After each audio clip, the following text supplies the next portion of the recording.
Hi, my name's Remie Cibis.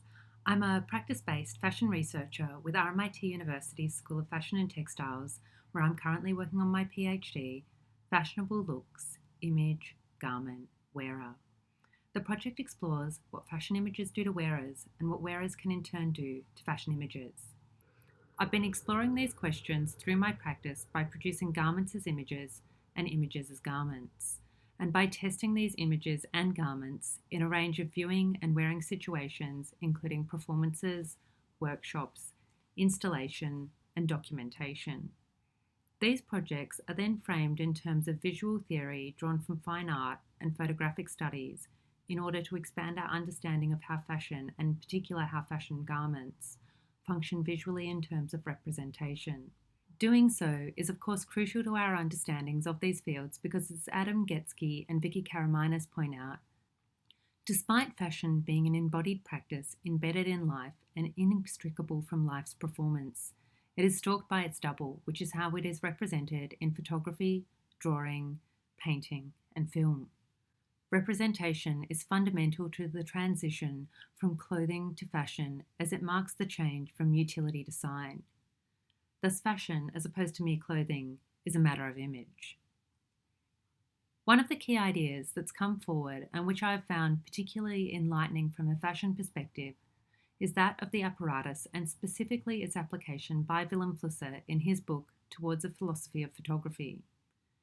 In this book, Flusser describes the pervasive influence of photography on how we view and understand the world around us, and describes how, despite the apparent multitudes of photographs within circulation, that all photos share one thing in common, that they are technical images produced by an apparatus called a camera.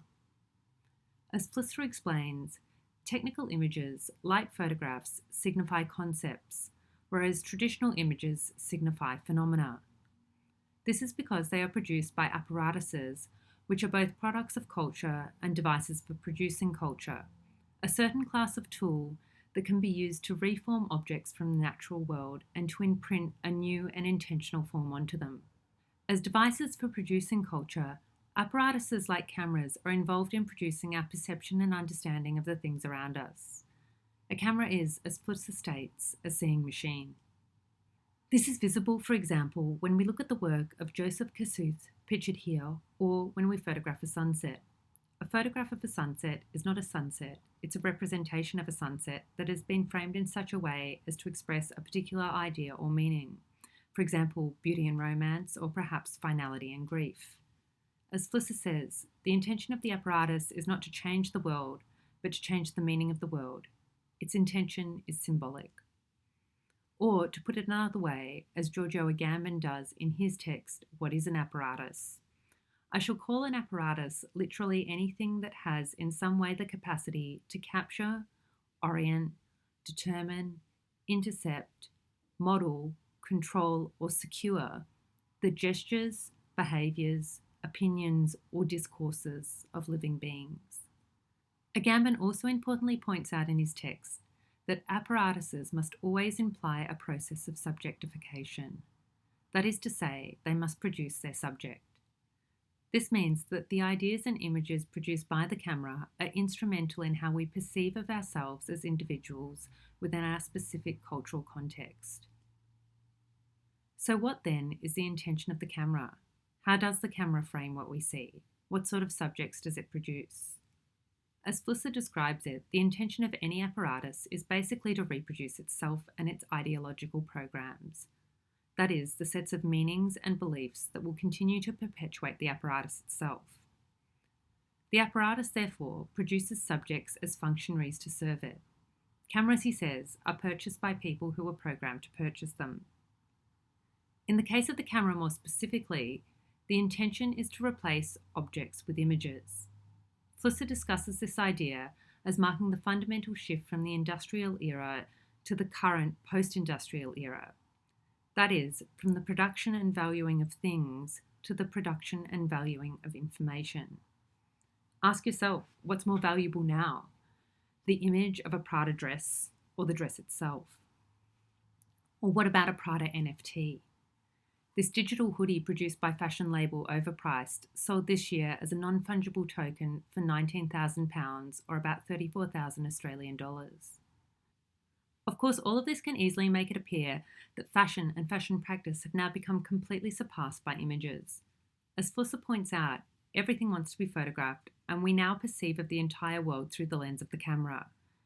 Everything we do from getting dressed in the morning to getting married is snapped up and uploaded into an endless stream of images, and the camera will eventually prove to be the ancestor of all those apparatuses.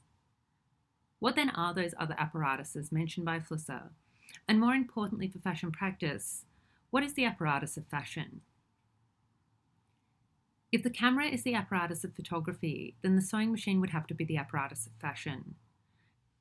This argument is well supported by Flusser's text, as he notes that tools and apparatuses are 1.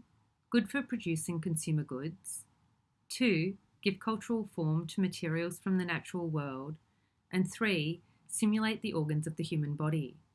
The sewing machine most definitely fits these criteria, producing as it does fashion goods by transforming materials such as cotton and petrochemicals into wearable forms, and by simulating the work of the hand.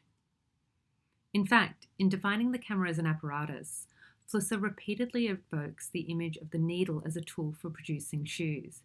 He asks, for example, is a photograph a consumer item like a shoe? And hence, is a camera a tool like a needle or a pair of scissors?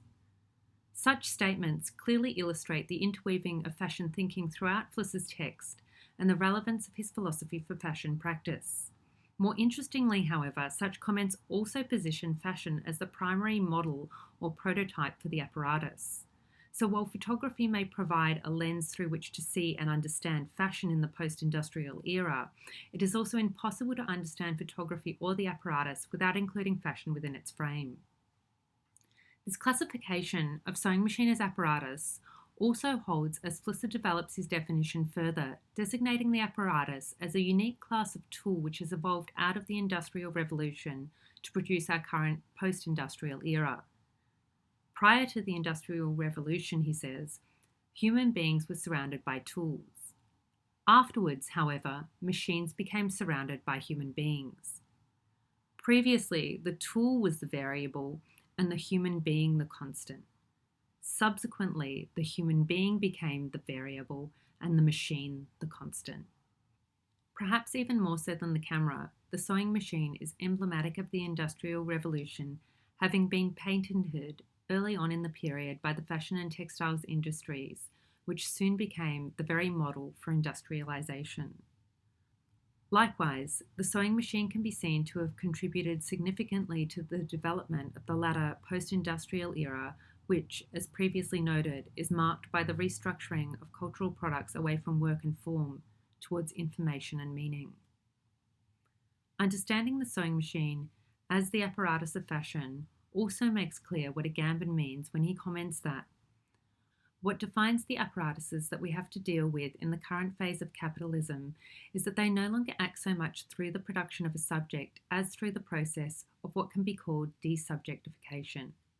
A desubjectifying moment is certainly implicit in every process of subjectification, but what we are now witnessing is that the process of subjectification and the processes of desubjectification seem to have become reciprocally indifferent, and so they do not give rise to the recomposition of a new subject except in a larval or, as it were, spectral form.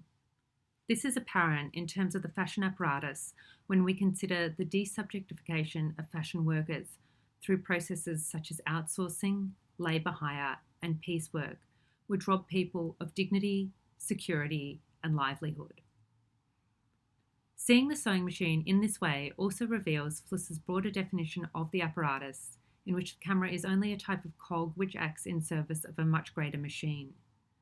Beyond the camera's program, he says, there are further programs: the photographic industry that programmed the camera, the industrial complex that programmed the photographic industry, the socio-economic system that programmed the industrial complex, and so on.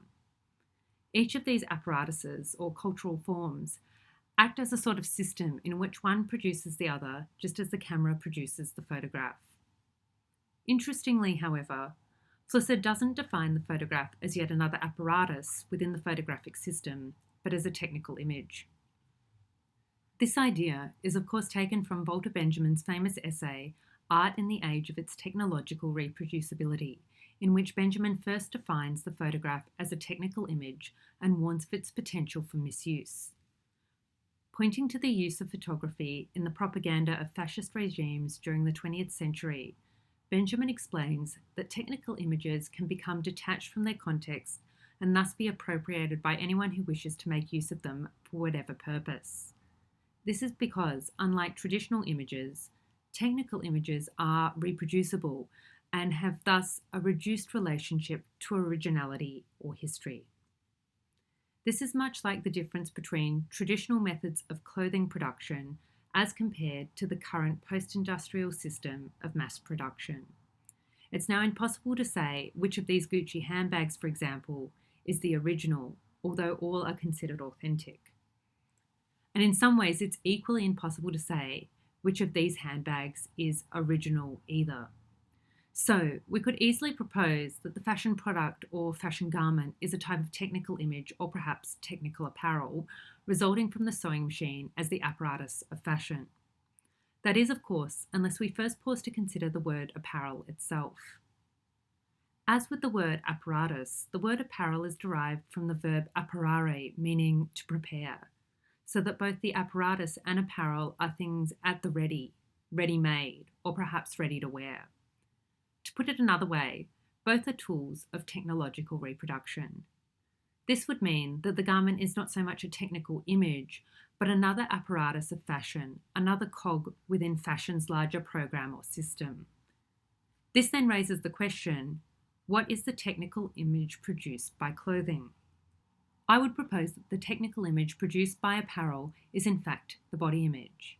A proposition which of course makes inherent sense when considered within the context of fashion theorists such as Joanne Entwistle, Carolyn Evans, and Minna Thornton, who have already argued that the body is a cultural product constructed by fashion and fashion practices.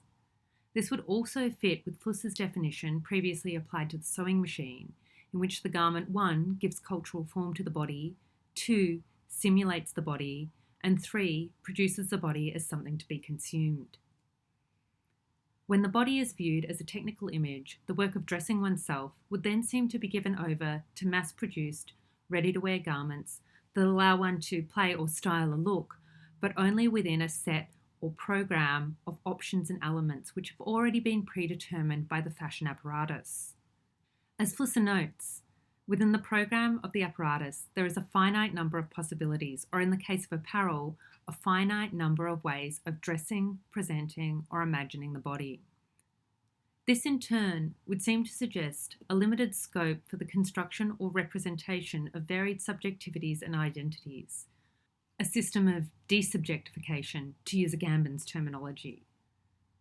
What's exciting, however, about seeing the garment as an apparatus rather than the sewing machine is precisely the garment's relationship and indeed reliance upon the body.